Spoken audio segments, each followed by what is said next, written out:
He said I was overreacting. Those were his exact words, whispered into the quiet of our bedroom as I frantically searched the top of my dresser. "Steph, it's just a necklace. It'll turn up." I stopped, my hands hovering over the familiar landscape of my jewelry box, the silver tray of earrings, the porcelain bowl of rings. My heart was a frantic bird beating against my ribs. It wasn't just a necklace. It was my grandmother's locket. The locket was small and heart-shaped, made of a gold so soft it had worn smooth over the decades. A tiny, imperfect diamond chip was set in its center, barely a glimmer. Inside, 2 faded photos were nestled behind delicate frames, my grandmother on her wedding day and my grandfather in his army uniform. It was the only thing of hers I had left. "It's not here, Mark. I always put it right here." My voice was thin, stretched with a panic I couldn't quite name. It felt like more than just misplacing something. It felt like a violation. He sighed, a long, theatrical sound of practiced patience. He was sitting on the edge of the bed, scrolling through his phone, the blue light casting sharp shadows on his face. He didn't even look up. "You were rushing this morning. You probably put it in your coat pocket or left it in the bathroom." I checked everywhere. I looked at him then, really looked at him. At the way his thumb moved relentlessly over the screen, at the set of his jaw. There was no concern in his eyes, no shared worry. There was just annoyance. My panic was an inconvenience to his evening. "Seriously, you're overreacting," he repeated, a little sharper this time. "We can look for it tomorrow, it's late." I said nothing. I just stood there, the cold dread seeping into my bones. He was right about one thing. It was late. But the missing locket was an alarm bell in the dead of night, and I was the only one who could hear it ringing. I told myself it didn't matter, but it did. It mattered more than anything. The next morning, the space on the velvet liner where the locket always rested felt like a wound. I searched again. I emptied my purse on the bed, shaking every compartment. I sifted through the pockets of every coat in the closet. I got on my hands and knees and swept my fingers under the dresser, under the bed, my cheek pressed against the cool wood of the floorboards. Nothing. Mark watched me from the doorway, a mug of coffee in his hand. He had that look on his face again. That gentle, pitying look that always made me feel small and foolish. "Honey, let it go. It will show up when you stop looking so hard for it. That's how these things work." He smiled, walked over, and kissed my forehead. His lips were warm, but his eyes were cool and distant. "Don't be late for work," he said, then he was gone. The sound of the front door closing echoed through the house. I was left alone in the silence with the ghost of my grandmother's memory and a growing, gnawing emptiness in the pit of my stomach. I spent the next 2 weeks in a haze of quiet desperation. I looked in the most absurd places: the freezer, the junk drawer in the kitchen, the glove compartment of my car. Each failed search chipped away at my certainty. Maybe he was right, maybe I had lost it. Maybe I was just being clumsy, forgetful, dramatic. The word echoed in my head, overreacting asterisk. He started using it for other things. I found a credit card bill with a charge for a restaurant I'd never heard of, a dinner for 2 on a night he was supposed to be working late. When I asked him about it, my voice trembling slightly, he laughed. "Oh, that. I took a new client out, had to impress him." He said it so easily, so smoothly. "You're so suspicious lately, Steph, it's not like you." He touched my cheek. "Are you okay? You seem stressed." And just like that, the conversation was no longer about the bill. It was about me, my stress, my suspicion, my problem. I felt a hot flush of shame and mumbled an apology. He was just trying to do his job, and I was accusing him of something ugly. I felt myself retreating, pulling back into a shell of my own making. The locket remained a silent, recurring symbol of my growing unease. I stopped talking about it. Bringing it up only ever ended with that same dismissive wave of his hand, that same tired look in his eyes. "Still thinking about that?" he'd ask, his tone a mix of disbelief and condescension. It was easier to just keep the hurt to myself. I started to feel like I was living in a different reality from him. In his world, everything was fine. We were happy. In my world, the floorboards were creaking with unspoken truths. I'd lie awake at night, listening to the sound of his steady breathing beside me. He slept so soundly, so peacefully. I envied him for it. My own sleep was shallow, filled with anxious dreams of searching for something I could never find. Who was this man I was sharing a bed with?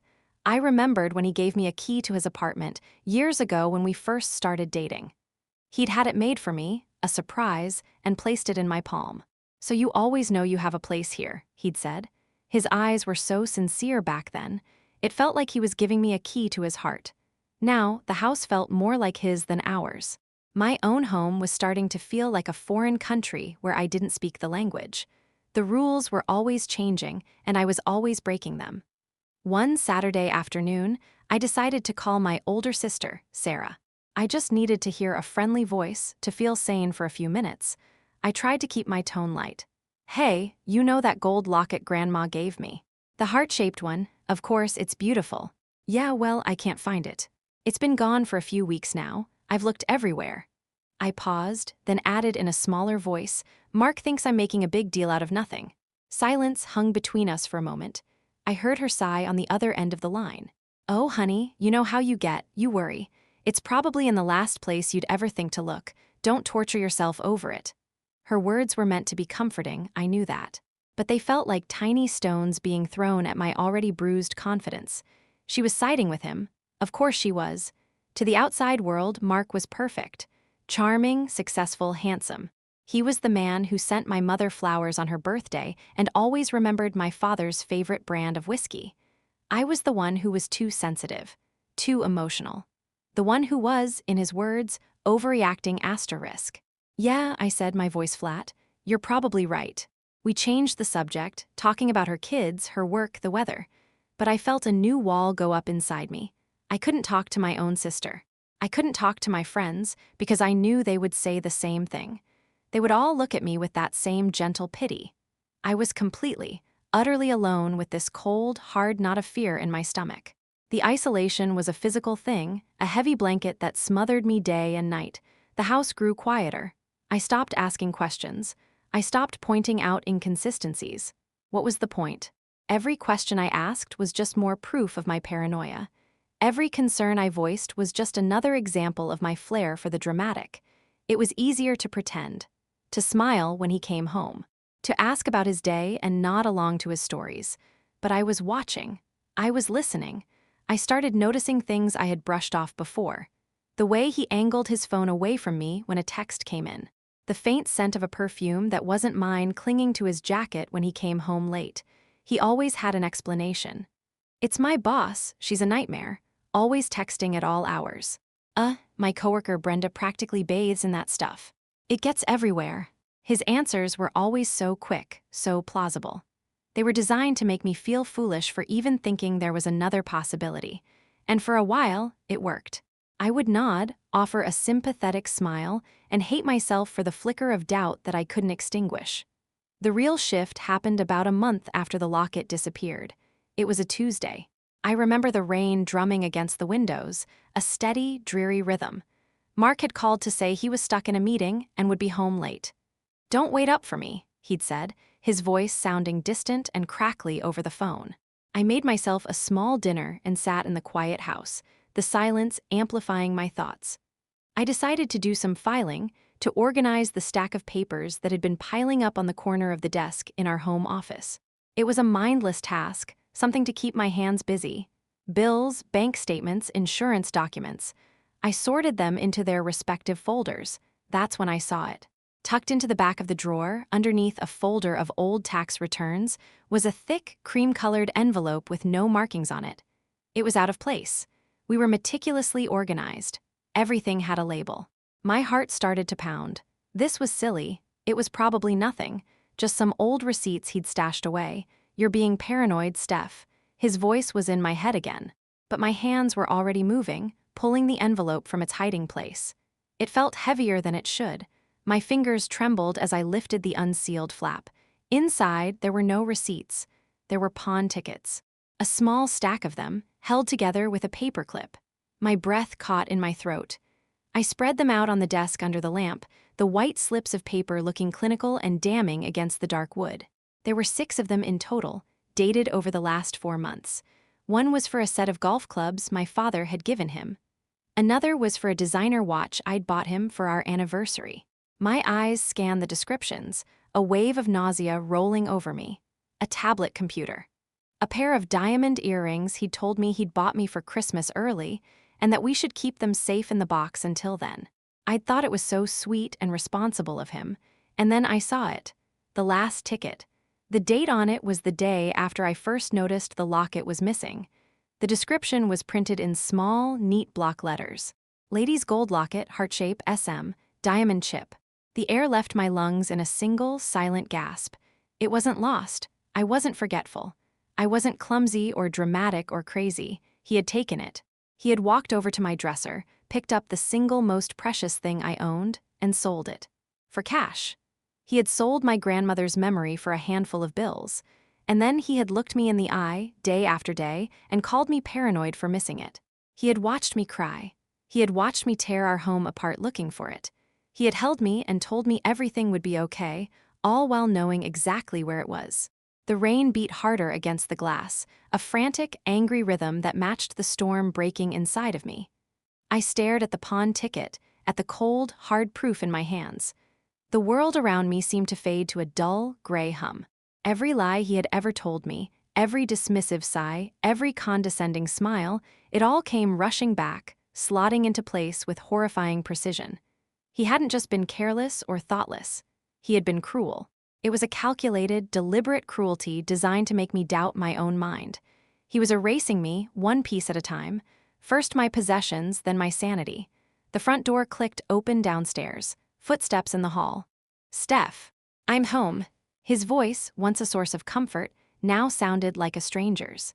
It was the voice of the man who had stolen my grandmother's heart from my bedroom and replaced it with a hollow ache of betrayal. I carefully folded the pawn tickets, slipped them back into the envelope, and tucked it deep into the pocket of my jeans. The sharp corners of the paper dug into my thigh, a small, grounding pain in a sea of emotional agony. I stood there in the silent office, the evidence a cold weight against my skin, and listened to him move through the house we had built together. Our house. The whole world fell away, silent and cold, and I saw everything with perfect, horrifying clarity. That's when I realized the locket wasn't the only thing he had stolen from me. He had been stealing my confidence, my intuition, my very sense of self, piece by piece. And I had let him. I slid the drawer shut, the wood gliding silently back into place. The house was quiet except for the rain and the sound of my own breathing, steady and shallow. He walked into the office, shrugging off his wet coat. He smiled when he saw me, a tired, end-of-day smile that I now saw for the mask it was. "Hey, what are you doing in here?" "Just tidying up," I said. My voice sounded surprisingly normal level. The actress I never knew I had inside me took center stage. "You're soaked. Tough day." "The usual." He ran a hand through his damp hair. "Meeting ran forever. I'm starving." He leaned in to kiss me. And for a split second, I wanted to recoil, to scream, to hold up the pawn tickets and watch his perfect world crumble. But I didn't. I let him kiss my cheek, the brief touch of his lips feeling like ice against my skin. I gave him a small, tight smile. "I saved you some dinner. It just needs to be heated up." "You're the best," he said, already turning to walk toward the kitchen. I watched him go, the envelope in my pocket a cold, square weight against my hip. He hadn't noticed a thing. He saw what he always saw, his reliable, slightly neurotic, but ultimately compliant wife. He had no idea that the woman he'd just kissed was gone. In her place was a stranger, a quiet observer biding her time. That night, as I lay in bed beside him, I didn't sleep. I listened to his deep, even breaths. The same sound that had once lulled me to sleep now filled me with a cold, clear rage. Every breath he took felt like a theft of the air that was rightfully mine. He had underestimated me. Everyone had. They saw my sensitivity as a weakness, a flaw. They didn't understand that feeling things so deeply meant I also saw things deeply. I noticed the small details. I remembered the little lies. He thought he was playing a game with a fool. He was about to find out how wrong he was. The next morning, I made a promise to myself. It wasn't a loud, dramatic vow. It was a silent, steely resolution that settled deep in my bones. I would not let him break me. I would get back every single thing he had taken from me, not just the locket, but my peace of mind. My self-respect. My first step was small. While he was in the shower, I took the envelope of pawn tickets and used my phone to take crystal-clear photos of each one, front and back. I emailed them to a new address I'd created the night before, an anonymous account with a password he could never guess. Then, I put the originals back in the drawer, exactly where I'd found them. The evidence was safe. Now I needed to understand. His routine was my new obsession. I became a student of his habits, a silent archivist of his life. I noted the times he came home, the excuses he gave, the numbers that flashed on his phone. I started a private journal, a simple notes file on my phone, locked with a passcode. In it, I documented everything. Tuesday, home at 8:45 p.m. Said he was with a client, Mr. Henderson. Smelled of rain and something else, a sweet floral perfume. Not mine. Thursday, text from a number not saved in his contacts. He deleted it immediately after reading. Said it was just spam. Saturday, said he was going to play golf. Took the old clubs. The pawn ticket said the new ones were sold 2 months ago. Where did he really go? It was exhausting, living this double life. I had to smile and nod, to feign interest in his day, while a silent part of my brain was cross-referencing his stories with the cold, hard facts I was collecting. The emotional toll was immense. I felt like a ghost in my own home, a phantom moving through the shell of a life I no longer recognized. 2 weeks after finding the tickets, I knew I had to go to the pawn shop. I had to see it for myself. I looked up the address online. It was in a part of town I rarely visited, a street lined with cash-for-gold places and bail bond offices. I drove there on a weekday afternoon, my hands gripping the steering wheel so tightly my knuckles were white. The bell above the door chimed with a sad, tinny sound as I walked in. The air was thick with the smell of dust and desperation. Glass cases were filled with the artifacts of other people's broken dreams, engagement rings, musical instruments, old power tools. A man with tired eyes looked up from behind the counter. He didn't smile. "Can I help you?" My voice was barely a whisper. "I'm looking for something, a piece of jewelry. It might have been brought in a few weeks ago." He sighed, unimpressed. "Gonna have to be more specific." "It's a locket," I said, my throat tight. "Gold, heart-shaped, with a small diamond chip." He typed something into an old, boxy computer monitor. He squinted at the screen. "Yeah, we got one of those. Came in about a month back." He turned and walked to a rotating glass display case, pulling a key from his pocket. My heart hammered against my ribs. He unlocked it, reached inside, and pulled out a small, familiar object. He placed it on a black velvet cloth on the counter. There it was, my grandmother's locket. It looked so small, so lost among the other tarnished treasures. Seeing it there, under the harsh fluorescent lights, with a little white price tag dangling from its chain, broke something inside me. It wasn't just an object, it was my history.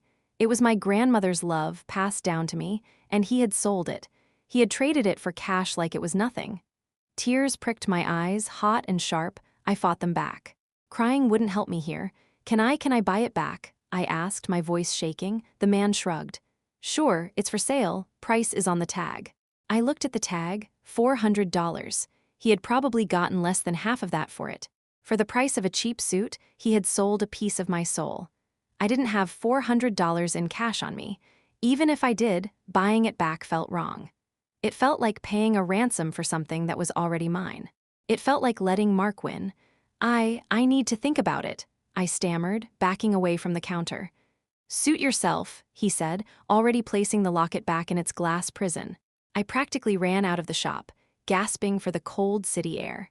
I sat in my car for a long time, the image of the locket behind the glass burned into my mind. That was the moment my sadness finally hardened into something else.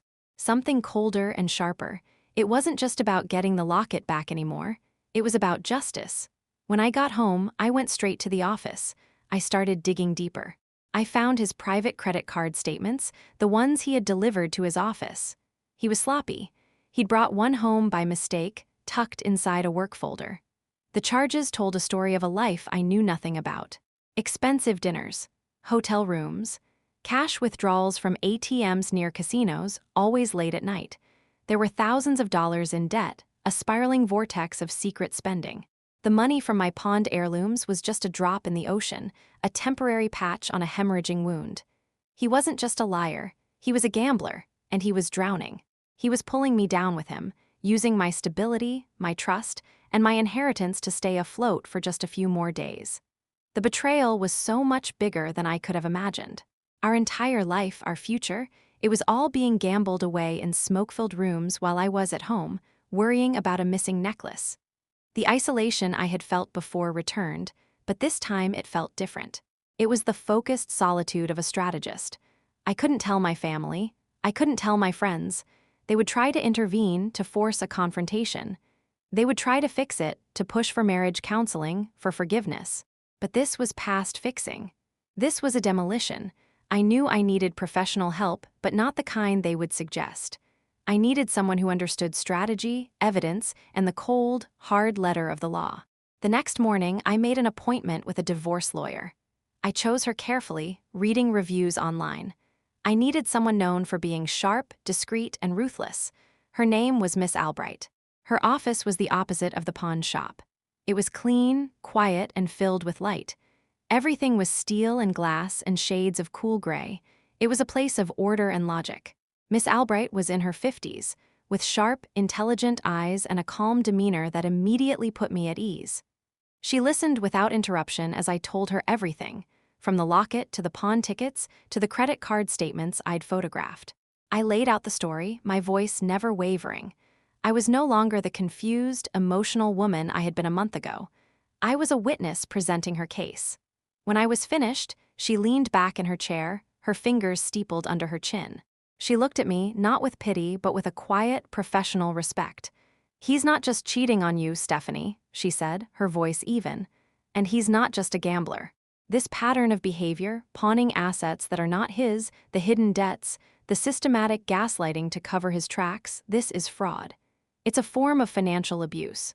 And it might be criminal." Hearing her say it, hearing her validate the ugly truth I had been afraid to name, was like a dam breaking. For the first time, I felt the sting of tears in my eyes, but these weren't tears of sadness. They were tears of relief. I wasn't overreacting. I was a victim of a crime. "What do I do?" I asked.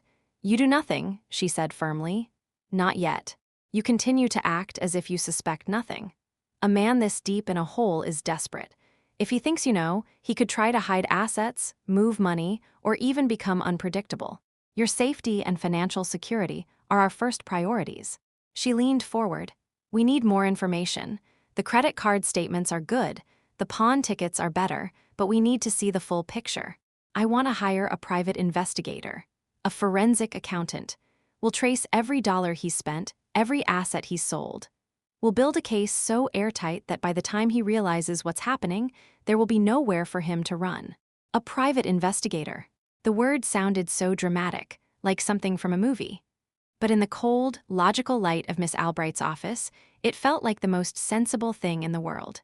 "He'll have to pay for all of it," she added, a faint, steely smile on her lips. "The investigation, my fees, everything, we will make sure of that." I walked out of her office an hour later feeling lighter. The heavy blanket of confusion and self-doubt had been lifted. In its place was a plan, a clear, methodical path forward. That evening, Mark came home with a bouquet of flowers. Yellow roses, my favorite. "Just because," he said, smiling that charming smile of his. "I feel like I've been so distracted with work lately. I'm sorry if I've been distant." A month ago, I would have melted. I would have accepted the apology, buried my doubts, and convinced myself that everything was fine. Now, I just saw the calculation in his eyes. He must have sensed some shift in me, some subtle withdrawal, and this was his move to pull me back in, to reset the game board. I took the flowers, my fingers brushing his. "Thank you, they're beautiful." I smiled back, a perfect mirror of the loving wife he expected to see. I filled a vase with water, arranged the roses, and placed them in the center of the dining table. They looked lovely, a bright splash of color in our quiet, darkening home. But as I looked at them, all I could think about was the forensic accountant who would soon be tracing the source of the funds used to buy them. The game had changed. He was still playing checkers, making simple, predictable moves based on my past behavior. He had no idea that I was now playing chess. I was no longer just his wife. I was his opponent. And I was learning to be patient, to watch the board, to wait for the perfect moment to say, "Checkmate." I realized he hadn't just taught me the anatomy of a lie. He had taught me the art of war.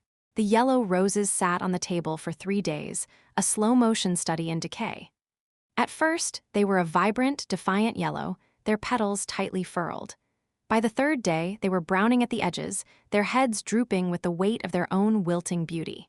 A perfect metaphor for our marriage. I continued to play the part of the devoted wife. I made his favorite meals. I asked about his day. I smiled and nodded in all the right places. But inside, I was a glacier moving with silent, unstoppable force. Every interaction was filtered through the cold lens of my new reality. Every touch felt like a violation. Every smile he gave me was a lie I was now cataloging. The private investigator Miss Albright hired was a man named Mr. Hayes. He was a former detective, a quiet man in his late 60s with kind eyes that seemed to miss nothing. We met in a small, anonymous coffee shop halfway across town. "He's predictable," Mr. Hayes said, sliding a plain manila folder across the table toward me. He spoke in a low, factual tone that was immensely calming. "Men like him, they think they're clever, but they're creatures of habit." My hand trembled slightly as I opened the folder. Inside were photographs. The first few were of Mark's car, parked outside a sleek, modern apartment building I didn't recognize. The time stamps in the corner of the photos corresponded with the nights he was supposedly working late or out with clients. Then came the pictures of him with her. She was younger, with long, dark hair and a bright, easy laugh that was visible even in a still photograph. They were walking into a restaurant, his hand resting on the small of her back. They were sitting at an outdoor cafe, their heads closed together, sharing a secret. There was a photo of him handing her a gift box from a high-end jewelry store. The name on the lease for the apartment, Mr. Hayes informed me, was Jenna Riley. The pain was a sharp, physical blow. Seeing it was different from suspecting it. It made the betrayal real, tangible. The floral perfume, the late nights, the secret dinners, it all clicked into place. He wasn't just gambling away our money. He was building a second life, financed by the sale of my past. But the pain was quickly followed by a cold, clarifying anger. This wasn't about a broken heart anymore. This was a heist. He was robbing me of my life, my assets, my future. "There's more," Mr. Hayes said, tapping another section of his report. "The financial trail, Miss Albright was right, it's not just a few bad nights at the tables. He has accounts you don't know about. A line of credit he took out using your shared property as collateral. He's in deep, and he's been using your good credit and joint assets as his personal emergency fund." I closed the folder. The woman in the pictures didn't matter. She was just a symptom of the disease. The disease was Mark, his greed, his deceit, his absolute disregard for me as a human being. "What's the next step?" I asked, my voice steady. "Miss Albright wants to move on the locket," he said. "It's the cleanest piece of evidence we have. It's your personal property with clear sentimental and monetary value. He sold it without your consent. That's theft." The next day, following Miss Albright's precise instructions, I walked into a police station. My heart was pounding, but my resolve was firm. I filed a police report for the theft of an heirloom necklace. I gave them Mark's name as the person I believed had taken it. I provided them with a copy of the pawn ticket Mr. Hayes had managed to secure from the shop's records. The officer who took my statement was professional and detached. He didn't look at me with pity. He looked at me like a credible witness. For the first time, an authority figure was listening to my story and not telling me I was overreacting. The validation was a small, quiet victory. 2 days later, Miss Albright called. "The police have recovered the locket," she said. "It's being held as evidence for now, but it's safe. More importantly, they've opened a formal investigation into your husband for theft and potential fraud." A wave of relief, so powerful, it made me dizzy, washed over me. It was happening. The wheels of justice were turning, slowly and quietly, in the background of our life. I kept the roses on the table until every last petal had fallen off. I swept them up, threw them in the trash, and put a simple bowl of fruit in their place. It was my own small ceremony of cleansing the house of his false gestures. The following week felt like the calm before a storm. Mark seemed oblivious. He was more charming than ever, as if sensing some invisible distance and trying to close the gap with affection. He suggested we go away for a weekend. He talked about planning a vacation for the summer. He was building a future that he had to know, on some level, was already a ruin. I played along, the dutiful actress in the final scene of a tragedy he hadn't yet realized he was starring in. I looked at travel brochures with him. I smiled and said it all sounded wonderful. All the while, I was speaking with Miss Albright daily, coordinating with the forensic accountant, and preparing to dismantle the entire stage. The key he had given me all those years ago sat in a small dish by the door. I used to love the satisfying weight of it in my hand, the symbol of belonging. Now, it just looked like a piece of metal, a tool for entry into a place that was no longer a home. The end came on a Wednesday evening. It was raining again, a soft, steady drizzle that blurred the lights of the city outside our windows. I had just finished making dinner. Mark was in the living room, watching the news, a glass of whiskey in his hand. He seemed relaxed, completely at ease in his castle of lies. The phone rang. It was our landline, which we rarely used. I picked it up in the kitchen. Hello. Hello, I'm looking for Mr. Mark Turner. The voice on the other end was male, deep and official. May I ask who's calling? I said, my heart starting a low, steady drumbeat. This is Detective Miller, from the City Police Department. I closed my eyes for a fraction of a second. This was it. The moment. The air in the room grew thick and still. I could hear the faint murmur of the television from the other room, the sound of a world that was about to cease to exist. I held the receiver, the cool plastic slick in my palm. My voice when I spoke was perfectly calm. He's right here. One moment, please. I walked into the living room. Mark looked up from the TV, a mild, questioning look on his face. He smiled when he saw me. Who was that? It's for you, I said, holding out the phone. It's Detective Miller. The smile vanished from his face. It didn't just fade. It was wiped clean, replaced by a sudden, stark confusion. The color drained from his cheeks. Detective, he repeated, the word sounding foreign and absurd in our cozy living room. He took the phone from my hand, his fingers clumsy. He put it to his ear. Hello, this is Mark Turner. I didn't move. I just stood there and watched him. I watched his face as he listened. I saw the flicker of confusion turn into a dawning, sickening understanding. His knuckles went white as he gripped the phone. His eyes, wide and panicked, darted around the room as if looking for an escape route. But there was none. The walls of his own making were closing in. He mumbled a few things into the phone. I don't understand a mistake. What locket? His eyes finally landed on me. They were filled with a desperate, pleading terror, and for the first time, a sliver of pure, unadulterated hatred. He was looking at me, but he wasn't seeing his wife. He was seeing his accuser, his downfall. He hung up the phone, placing it back on the receiver with a shaking hand. The click echoed in the silent room. The rain pattered against the window. The news anchor on the TV continued to drone on about stock prices and foreign policy. Everything was normal, except for the fact that our entire world had just tilted on its axis. He stared at me, his mouth opening and closing silently for a moment before he found his voice. It came out as a ragged whisper. What did you do? There was no remorse in his question, no apology, only accusation. Even now, in the wreckage of his own making, he saw me as the cause. I looked at him, the man I had loved, the man who had systematically dismantled my confidence and sold my memories for pocket change. I felt nothing. No pity. No anger, just a vast, quiet emptiness. The space where my love for him used to be. I stopped overreacting, I said. The simplicity of the words seemed to hit him harder than a scream would have. He flinched as if I'd struck him. He finally understood. He finally saw that I knew everything. The locket, the pawn tickets, the gambling, the other woman, all of it.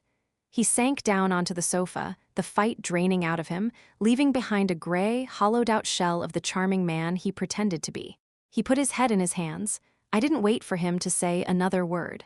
I turned and walked back into the hallway. I picked up my car keys from the dish by the door. Then I picked up my house key, the one he had given me so long ago. I walked back to the living room and placed it gently on the coffee table in front of him. I'll be staying with my sister for a while, I said. My lawyer will be in touch with yours. He didn't look up. I walked out of the house, closing the front door softly behind me. I didn't slam it. There was no need for drama. The loudest sounds are often the quietest. The click of the latch felt like the final word in a long, painful conversation. As I walked to my car in the rain, I felt the cool drops on my face, washing away the last traces of the life I was leaving behind. I wasn't running away from something. I was walking toward myself. The divorce was swift and brutal for him. Miss Albright was, as she had promised, ruthless. The forensic accountant's report was a masterpiece of financial archaeology, uncovering years of hidden debts and fraudulent activity. The police investigation into the theft of my property added criminal charges to his civil liabilities. Faced with an airtight case, he didn't fight. He couldn't. Every asset was frozen. Every lie was exposed. He had to sell his car to pay his own legal fees. The court awarded me the house, a significant portion of his retirement, funds to compensate for the marital assets he had squandered, and alimony. He was left with his debts and the consequences of his choices. I never spoke to him again. I heard through the grapevine that he moved out of the city. The other woman, Jenna, apparently left him as soon as the money dried up. His perfect, curated life had been a house of cards, and a single pawn ticket had been enough to bring it all down. About a month after the divorce was finalized, a small, padded envelope arrived at my door from Miss Albright's office. Inside was a velvet pouch. My fingers trembled as I loosened the drawstring and tipped the contents into my palm. My grandmother's locket. It felt warm, as if it had stored up all the love it held inside. I opened the delicate clasp. The tiny, faded photos of my grandparents were still there, safe and sound. They had been on a long, dark journey, but now they were home. I fastened the chain around my neck. The familiar weight of it settling against my skin felt like a homecoming. It wasn't just a piece of jewelry. It was a symbol of my own resilience. A reminder that some things, the things that truly matter, cannot be bought or sold. I stood in my quiet, peaceful house, the afternoon sun streaming through the windows. The ghosts were gone. The silence was no longer heavy with unspoken lies. It was light with possibility. I had found my way back to myself, not by screaming and fighting, but by listening to that quiet, persistent voice inside me that he had tried so hard to silence. I learned that the most profound revenge isn't about seeing someone else fall. It's about learning to stand on your own, stronger than before. He had tried to convince me I was crazy, that my feelings were invalid. But my feelings weren't the problem. They were the compass, pointing me toward the truth all along. Respect can't be bought or pawned, and trust, once broken, can never be truly mended. Peace wasn't something he could give me or take away. It was mine to build. We've all been told our feelings were too much, only to find out they were pointing to a truth no one else wanted to see. If you believe in the quiet strength of intuition, subscribe and join a community that understands.